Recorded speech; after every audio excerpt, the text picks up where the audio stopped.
I learned early how to stay invisible. Silence was safer than hope, and hope always found ways to hurt me. I told myself that every morning while tying my apron behind the cafe counter. Coffee? My coworker asked, not looking up. Black, I said. Same as always, he replied. Always. I liked being predictable. Predictable meant forgettable. Forgettable meant safe. You're quiet today, he said. I'm always quiet, I answered. That was a lie. Inside my head never shut up. It just learned to scream softly. The bell above the cafe door rang. I didn't look up. I didn't need to. I knew that sound, the pause after it, the way the air shifted. My chest tightened before my brain caught up. Hi, a voice said. Emily Carter. I knew her voice better than my own. Welcome, I said automatically. What can I get you? She smiled politely. I'll have a latte, she said, glancing at the menu like she didn't already know it by heart. Sure, I replied. Our fingers almost touched when I took her card. She didn't notice. That hurt more than I expected. Name for the order? I asked. Emily, she said. I nodded and wrote it down, my hand steady, my heart not. Thanks, she added. No problem, I said. She stepped aside, scrolling through her phone. I watched her reflection in the metal counter. Same eyes. Same habit of biting her lip when she waited. Same girl who once gave me half her sandwich behind the school gym. She didn't remember that. She didn't remember me. Order for Emily, I called out. That's me, she said, smiling again. Our eyes met. For half a second I thought she might see it. The boy from the past. The promise she once made to protect me. Then her phone buzzed. The moment passed. Thanks, she said, already turning away. Have a good day, I replied. She didn't answer. I watched her leave, sunlight catching her hair. I told myself it was fine. I was good at pretending. You know her? My coworker asked. No, I said quickly. Too quickly. She comes in a lot, he said. Popular type, I guess. He laughed. Yeah. I wiped the counter harder than needed. My reflection stared back at me. Plain clothes. Tired eyes. No sign of the life I hid. No sign of the company I owned. No sign of the past that tied me to her family. I chose this invisibility. I chose it because survival mattered more than pride. Because loving her once almost destroyed me. I straightened up when the next customer stepped forward. What can I get you? I asked again. Another face. Another order. Another day pretending I didn't exist. Somewhere inside me something stirred. Not hope. Not yet. Just a quiet warning. I couldn't stay unseen forever. And when she finally remembered me, everything would change. I knew that truth like a secret storm waiting patiently. It gathered strength while I stayed quiet. Every smile I swallowed fed it. Every lie made it louder. You okay? My coworker asked again. Yeah, I said. Another lie.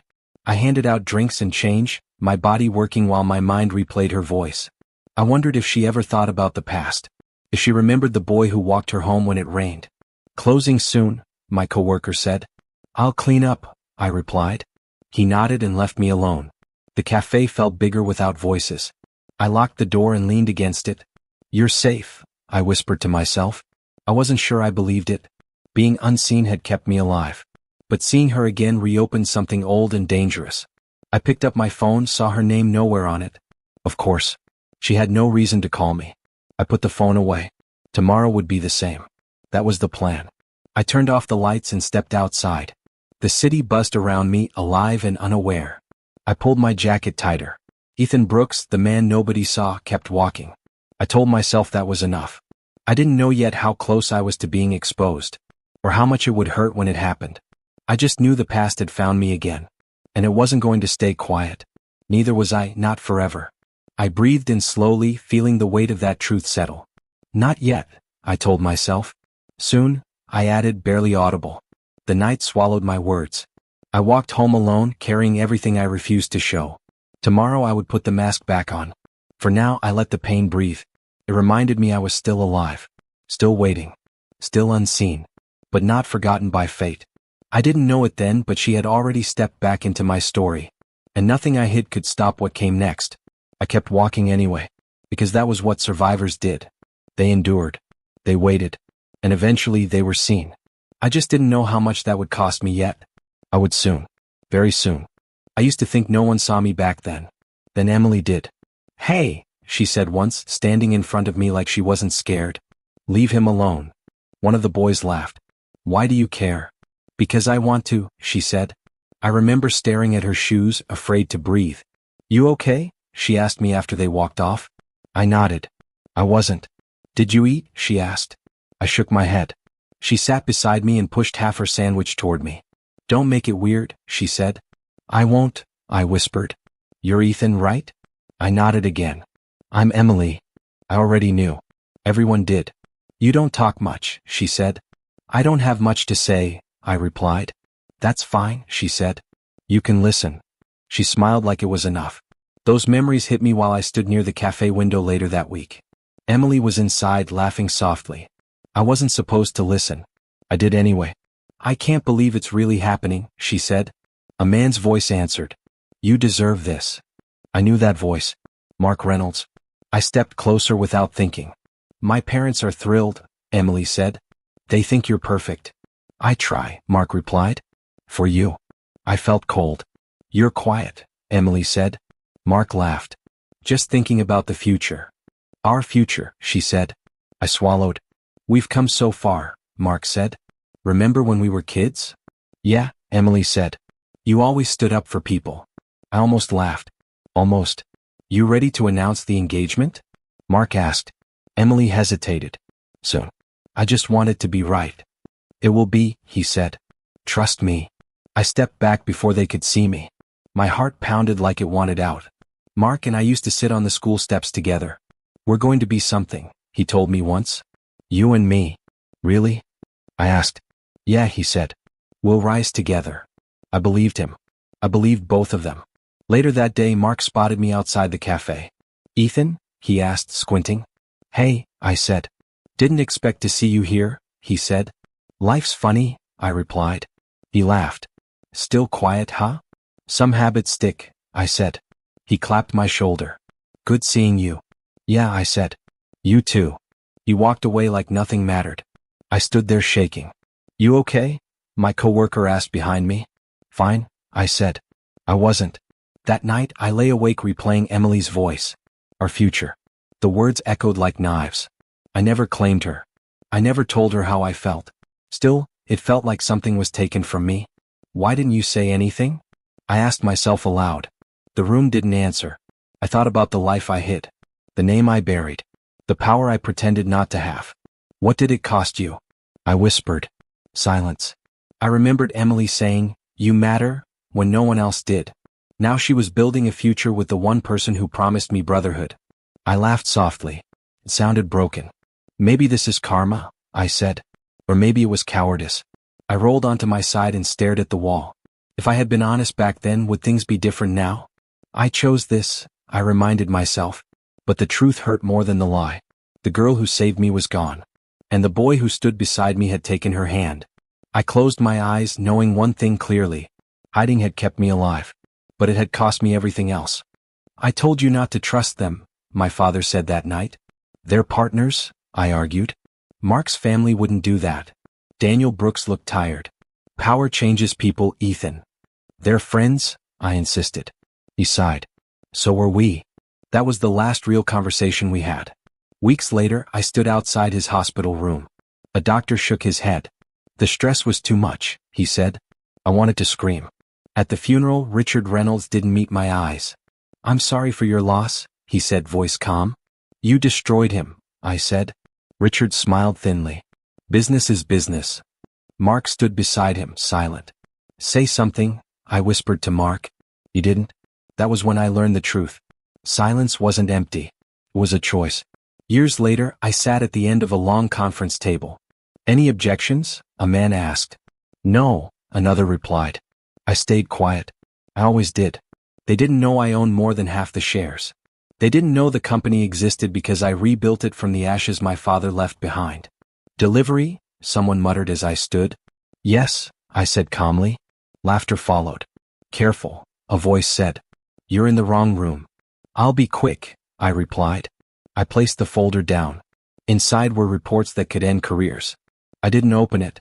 I didn't need to. Who approved this audit? One man asked. I did, I said. They laughed again. Then Emily walked in. She froze when she saw me. You work here now? She asked, smiling. Something like that, I said. She laughed. Still pretending to be invisible? My chest tightened. I guess, I replied. Cute, she said, then turned away. Cute. I thought about my father's hands shaking as he signed documents he didn't understand. Trust me, Richard had said. We did. We paid for it. After the meeting, I stood alone in the hallway. You could have said something, Sarah's voice echoed in my head from years ago. I'm not ready, I had told her. Now I wondered if I ever would be. Emily passed by again. You should be careful, she said lightly. This place eats people alive. I know, I replied. She paused. You always know more than you say. I looked at her. So do you. She frowned, confused, then shrugged. See you around. I watched her walk away, laughter trailing behind her. I clenched my fist. That lie had protected me. But it was killing me too. I swear, Mark said, laughing, that guy is still nothing. I froze outside the hallway. He never changed, Mark continued. Same quiet nobody. Emily's voice followed, soft. He's harmless. Harmless. That's what I mean, Mark said. Some people are born to stay small. Emily sighed. You shouldn't say that. But you agree, he pressed. There was a pause. I guess, she said. Something cracked inside me. I stepped back before they saw me. My hands shook. Later that night, the charity hall glowed with lights. Ethan, Mark called loudly. You're working tonight? Eyes turned toward me. I help where I can, I said. He laughed. Still playing errand boy. Someone chuckled. Careful, Mark added. Dreams can be dangerous. I said nothing. Emily looked away. Applause filled the room as Mark took the stage. Success, he said, comes from knowing your place. Laughter followed. I clapped slowly, my chest burning. Outside, the night air felt sharp. Your bleeding dignity, a voice said. I turned. Sarah? Sarah Lynn folded her arms. You let him do that? It doesn't matter, I said. It does, she replied. You matter. I laughed bitterly. No one here agrees. She stepped closer. You own this place. So stop pretending you don't. I looked away. It keeps me safe. From what? She asked. From losing again, I said. She shook her head. You're losing now. Silence stretched between us. Why do you hide? She asked. Because the truth killed my father, I said. And silence is killing you, she replied. I didn't answer. That night, I stood alone in my apartment. I looked at my reflection. Nobody, I whispered. The word felt heavy. I thought about Emily's pause. About Mark's smile. About how small I had made myself. This isn't protection, I said aloud. The room listened. It's destruction, I finished. I sat down, finally admitting the truth. Hiding hadn't saved me. It had erased me. Tomorrow something would change. I didn't know how yet. But I knew I couldn't stay broken forever. I'm done, I said quietly to myself. The words felt strange. Heavy. Honest. No more protecting them, I added. The room didn't argue. The next morning, I walked into the office without my badge hidden. Excuse me, a manager said. Employees only. I know, I replied. He frowned. Then why are you? I called this meeting, I said. Silence followed. People checked their phones. Someone laughed nervously. That's not funny, another said. It's not a joke, I replied. I took a seat at the head of the table. You can't sit there, a voice snapped. I already am, I said. Documents slid across the table. Read, I added. Murmurs spread. Is this real? Someone whispered. It is, I said. That afternoon, Mark stormed into the hallway. What did you do? He demanded. I showed the truth, I replied. You're trying to ruin me, he said. I stopped saving you, I answered. His jaw tightened. You think you're better now? I think I'm done pretending I'm less, I said. He scoffed. This won't last. Neither will your contracts, I replied. He froze. You planned this, he said. I planned survival, I answered. He walked away without another word. Later, I overheard voices near the elevator. Reynolds lost another deal, someone said. His father's furious, another replied. I kept walking. Emily caught up to me outside. Ethan, she said. I stopped. What is it? You've been distant, she said. I've been busy, I replied. With what? She asked. Fixing my life, I said. She frowned. You don't have to shut me out. I'm not shutting you out, I replied. I'm stepping back. Why? Because I finally learned my value, I said. She stared at me. You've changed. I had to, I replied. She reached for my arm. Can we talk later? Not today, I said gently. Her hand dropped. That night Sarah called me. You okay? She asked. I chose myself, I said. She smiled through the phone. About time. I didn't destroy them, I said. You didn't have to, she replied. I stood by the window watching the city. For the first time I didn't feel small. I felt steady. I whispered to myself, this is enough. And for once I believed it. Reynolds Group is under review, someone whispered behind me. Which division? Another asked. All of them, a third voice replied. I kept my eyes on my coffee. Mark burst into the office an hour later. This is your fault, he said, pointing at me. I looked up. You're loud. You think this is funny? He snapped. No, I said. I think it's fair. You approve the audits, he said. Yes, I replied. You set us up, he said. You built the trap, I answered. He leaned closer. My father will destroy you. He already tried, I said. Mark laughed, but it shook. You're bluffing. I never bluff, I replied. That night, Emily found me outside. You're different, she said. I'm honest, I replied. You're cold, she said. I'm careful, I answered. She crossed her arms. Did you do this to Mark? I didn't save him, I said. That's not an answer, she snapped. It's the only one I have, I replied. She stared at me. You weren't always like this. I said. You just didn't see it. Then help me understand, she said. I opened my mouth, closed it. Another time, I said. Her face fell. You always do that. I know, I replied. The news broke 2 days later. Reynolds Sr. under investigation, a reporter said. Phones rang nonstop. Mark called me at midnight. You won, he said. No, I replied. You lost. You ruined everything, he shouted. You did, I said quietly. He hung up. The engagement announcement vanished online. Emily stopped wearing the ring. She found me again, eyes red. It was you, she said softly. I was there, I replied. The boy in the rain, she whispered. I didn't move. You waited with me, she said. When I was scared. I remember, I replied. You mattered, she said. I still do, I answered. She nodded slowly, regret heavy between us. For the first time she really saw me. Ethan, Emily said quietly. I closed the door behind us. You wanted to talk. She nodded, hands shaking. I know now. Know what? I asked. Who you are, she said. Who you've always been. I stayed silent. You're the boy, she said. The one who waited with me in the rain. I exhaled slowly. Yes. You never said anything, she whispered. I didn't think it mattered, I replied. Her eyes filled. It mattered to me. Not enough, I said. She flinched. I was scared, she said. I chose comfort. I know, I replied. I hurt you, she said. You did, I answered. Tears fell. I'm sorry.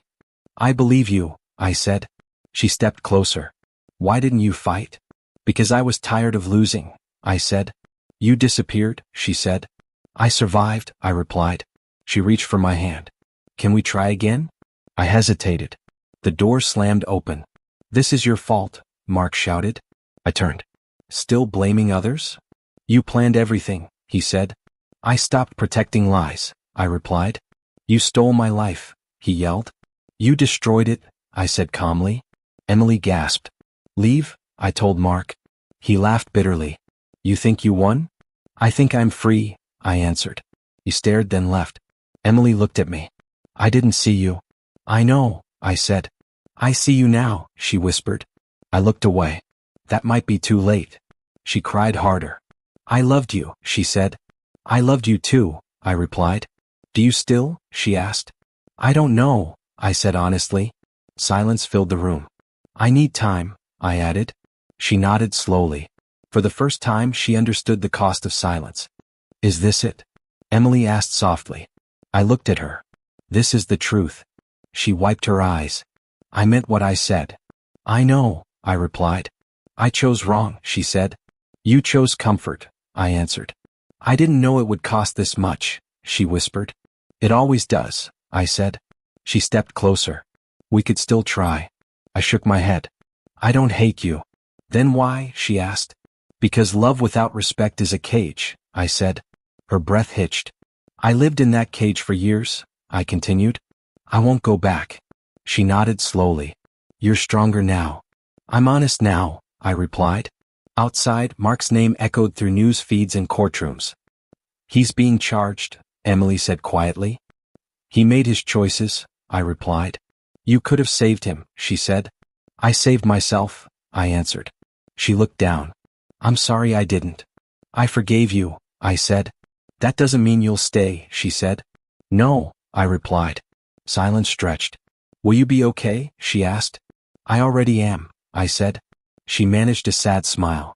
I hope you find peace. I already did, I replied. She left without another word. I stood alone, feeling lighter than ever. Sarah called later. You free? She asked. Yes, I said. Finally, she replied. I walked through the city as myself. No mask. No fear. I whispered, this is enough. And it was.